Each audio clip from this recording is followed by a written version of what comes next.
మాట్లాడుకోవాల్సి వస్తే గతంలో బీజేపీకి ఎక్కువగా స్థానాలు రాలేదు, ఎన్డీఏ కూటమికి సంబంధించి వచ్చాయి. కానీ ఈసారి బీజేపీ బలం పెరిగింది కాబట్టి ఎన్డీఏ కూటమికో లేకపోతే బీజేపీకో ఎక్కువ స్థానాలు, మొత్తం 102 స్థానాలు, దాదాపు 55 నుంచి 60 వరకు గెలుచుకుంటామనే కాన్ఫిడెన్స్తో బీజేపీ ఉంది. సో ఇక్కడ ఎన్డీఏ కూటమి పరిస్థితి ఏంటి? ఫస్ట్ 102 స్థానాలలో ఫస్ట్ ఫేజ్ ఎలక్షన్ పూర్తయిన తర్వాత మన మిత్రులు మాట్లాడుతుంటే 55 to 60 స్థానాలు వస్తాయని చెప్పి వాళ్ళు ఒక నమ్మకాన్ని వ్యక్తపరుస్తూ ఉన్నారు. అంటే 500 సుమారుగా 50 మనకెన్ని 544 పార్లమెంట్ కాన్స్టిట్యున్సీలలో వీళ్ళ గ్రాఫ్ 270కి పడిపోయిందని చెప్పి ప్రపోర్షనేట్గా మనం ఎస్టిమేషన్ వేసుకోవాల్సిన అవసరం ఉంటుంది. అదేంటిది? ఫస్ట్ ఫేజ్ ఎలక్షన్స్ కూడా గతంలో ఇండి కూటమికి ఎక్కువగా వచ్చిన స్థానాలు కాబట్టి ఈసారి మాకు వస్తుంది అనే దాంట్లో అది వాళ్ళు వ్యక్తపరిచిన వాళ్ళ అభిప్రాయాన్ని నేను తెలియజేస్తా ఉన్నాను. అంటే ఫస్ట్ ఇన్స్టెన్స్లో వాళ్ళు 50% వాళ్ళ గ్రాఫ్ పడ్డది. 400 సీట్లు వస్తాయని చెప్పి నరేంద్ర మోడీ గారు మాట్లాడుతూ ఉన్నారు. 370 నుంచి 400 సీట్లు. అయితే ఆ ప్రపోర్షనేట్ చూసుకుంటే ఈయన చెప్పిన అనాలిసిస్ నరేంద్ర మోడీకే ఎఫెక్ట్ ఇచ్చేటట్టుగా ఉన్నది.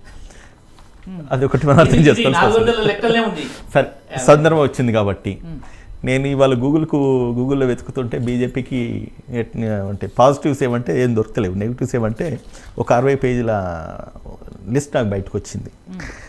సందర్భం వచ్చింది కాబట్టి చెప్తున్నాను మేడం. 2014 ఎన్నికలకు ముందు ఉన్న పరిస్థితులు, అంటే కాంగ్రెస్ పార్టీ రూల్ చేసిన పరిస్థితులు, 2014 నుంచి ఇప్పుడు మారుతున్న పరిణామాలన్నీ చూసుకుంటా ఉంటే బీజేపీకి డే బై డే గ్రాఫ్ పడిపోయిందని చెప్పేసి మనం 100% నమ్మడానికి ఆస్కారం ఉన్నది. అంటే ఇవాళ జరిగిన ఈ 102 ఎలక్షన్స్ అంటే పోలింగ్ స్టేషన్స్ ఏవైతే ఉన్నాయో అది పక్కన పెడితే సుమారుగా మిగతా 441 స్థానాలకు కూడా ఎన్నికలు రావాల్సిన అవసరం ఉంది. కాబట్టి ఈ సందర్భంగా పబ్లిక్ కూడా నేను ఒక మెసేజ్ ఇవ్వదలుచుకున్నా, మత్తులో పడి మాయలో పడేసి ఓట్లు వేయొద్దు. ఒకవేళ అటువంటిది కనుక జరిగితే కనుక ఈ దేశాన్ని భగవంతుడు దిగొచ్చినా కూడా కాపాడలేని పరిస్థితి ఏర్పడుతుంది అన్న విషయాన్ని ప్రజలు తెలుసుకోవాల్సిన అవసరం ఉందని చెప్పి చెప్తా ఉన్నాను. పెరుగుతున్న పెట్రోల్ ధరలు, గ్యాస్ ధరలు, మరి దాని తర్వాత రిటైల్ ఇన్ఫ్లేషన్ కానీ లేకపోతే హోల్సేల్ ఇన్ఫ్లేషన్ ఎట్లా ఉంది, ఇవన్నీ కూడా ఒక స్ట్రాటజీ. అంటే నేను అలో చేసి చెప్తాను కానీ దీనికి ఒక గంట పడుతుందేమో. అంటే వాళ్ళ ఒక వైఫల్యాలు, వాళ్ళ ఎక్కడ దొరకలేదు కాబట్టి కదా మేడం నా బాధ. నేను కూడా అదే బాధపడుతున్నాను. ఇన్ని సంవత్సరాల నుంచి 10 సంవత్సరాల పరిపాలన ఏమైంది, ఇప్పుడు ఎక్కడికి వచ్చింది అంటే కాంగ్రెస్ పార్టీని వీళ్ళు హెరాన చేస్తూ మాట్లాడితే 67 years ఆఫ్ కాంగ్రెస్ పార్టీ రూలింగ్లో మన కాంగ్రెస్ పార్టీ చేసిన అప్పులు 55 లక్షలు అయితే 10 సంవత్సరాలలో వీళ్ళు చేసిన అప్పులు 80 లక్షల రూపాయలు ఉన్నాయని చెప్పేసి స్టాటిస్టిక్స్ చెప్తూ ఉన్నాయి. సో ఈ రకంగా ఈ పాలనలో ఒకవేళ కనుక మన దేశం ఇంకా ముందు కొనసాగితే కనుక చాలా ఇబ్బందులు ఎదుర్కోవాల్సిన పరిస్థితి ఉంటాయి. అన్ఎంప్లాయ్మెంట్ ఒకసారి దాని గురించి మాట్లాడుతుంటే మేడం, సుమారుగా వీళ్ళు చేసిన జాబ్ ప్రామిసెస్ 2 కోట్ల జాబ్స్ ఇస్తాయని చెప్పడం జరిగింది. కానీ 12.5 crores జాబ్స్ గడిచిన 10 సంవత్సరాలలో పోయినట్టుగా ఈరోజు స్టాటిస్టిక్స్ చెప్తా ఉన్నాయి మేడం.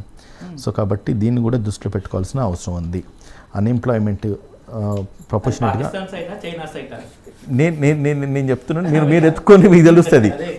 మీకు కావాలంటే నేను డిబేట్ అయిపోయిన తర్వాత ఈ పుస్తకం మీకు ఇస్తాను, మీరు చూసుకోండి. డొమెస్టిక్ గ్యాస్ సిలిండర్ల రేట్ల గురించి మాట్లాడితే అప్పుడు మన కాంగ్రెస్ పార్టీ ఇచ్చినప్పుడు 400, ఇప్పుడు 1200 రూపాయలు దరిదాపులకు వచ్చేసింది. అది కూడా మనం ఆలోచించాల్సిన అవసరం ఉంది. పెట్రోల్ ధరలు చూస్తే 50 రూపాయలు, ఏది 850, ఇప్పుడు జనరల్ పర్సన్ 650 ఉజ్వల వాళ్ళకు. సో అదొకటి. దాని తర్వాత అన్ఎంప్లాయ్మెంట్ విషయంలో మనం చెప్పుకున్నది మన 1200 లేదు, 800 నుంచి 1100 మధ్యలో ఫ్లక్చువేట్ అయింది. అది సుష్మా స్వరాజ్ గారు సిలిండర్ నెత్తి మీద పెట్టుకొని ఆమె ఆ రోజు ధర్నా చేసింది ఎప్పుడు 500 రూపాయలు గ్యాస్ సిలిండర్ ఉన్నప్పుడు. 1200 వచ్చిన తర్వాత మరి అదే సుష్మా స్వరాజ్ ఏమైపోయింది అనేది ఈ రోజు ప్రజలు గమనించాల్సిన అవసరం ఉన్నది. ఒకసారి ఆలోచించి ఓట్లు. సుష్మా స్వరాజ్ విదేశాంగ శాఖ మంత్రిగా తెలంగాణ చిన్నమ్మ అంత గొప్ప వ్యక్తిని మీద ఈ సందర్భంలో. సో కాబట్టి అటువంటి సందర్భాలు కూడా మనం గుర్తు చేసుకోవాల్సిన అవసరం ఉంది. సో కాబట్టి ఈ ఎన్నికలు ఏదేమైనప్పటికీ ఇప్పటిదాకా జరిగిన పోలింగ్ ఈరోజు మనకంటే నాకు తెలిసి 7 o'clock పూర్తిగా మనకు ఎగ్జిట్ పోల్స్ రిపోర్ట్స్ ఏమైనా ఉంటే కనుక వస్తాయి కావచ్చు మన debate Exit polls. Exit poll first July first June first జూనే ఎగ్జిట్ పోల్స్ అంటే ఆయన ఈ చెప్పింది రోజు సంబంధించిన ఓటింగ్ పర్సంటేజ్ పర్సంటేజ్ తెలుస్తుంది పర్సంటేజ్ మనకు తెలుస్తుంది. సో కాబట్టి దానికి కూడా మనము వెయిట్ చేసి చూద్దాం ఏ రకంగా రిపోర్ట్స్ వస్తాయి. పర్సంటేజ్ని బట్టేసి మనం కూడా మన ఛాన్సెస్ ఉన్నాయనేది ఒక అంచనా వస్తుంది. ఇండియాకి ఎంత వస్తుంది అనేది దాన్ని బట్టేసి ఒక అవగాహనలోకి వస్తుందని చెప్పి తెలియజేస్తాం. బట్ కానీ ఆయన ఒక విషయం క్లియర్గా ఏదైతే చెప్పారు 55 నుంచి 60 స్థానాలు గెలుచుకుంటాము ఎన్డీఏ కూటమి, మీరు ఎంత కాన్ఫిడెన్స్గా ఉన్నారు, మీకు ఎన్ని సీట్లు వస్తాయి అనే దాంట్లో?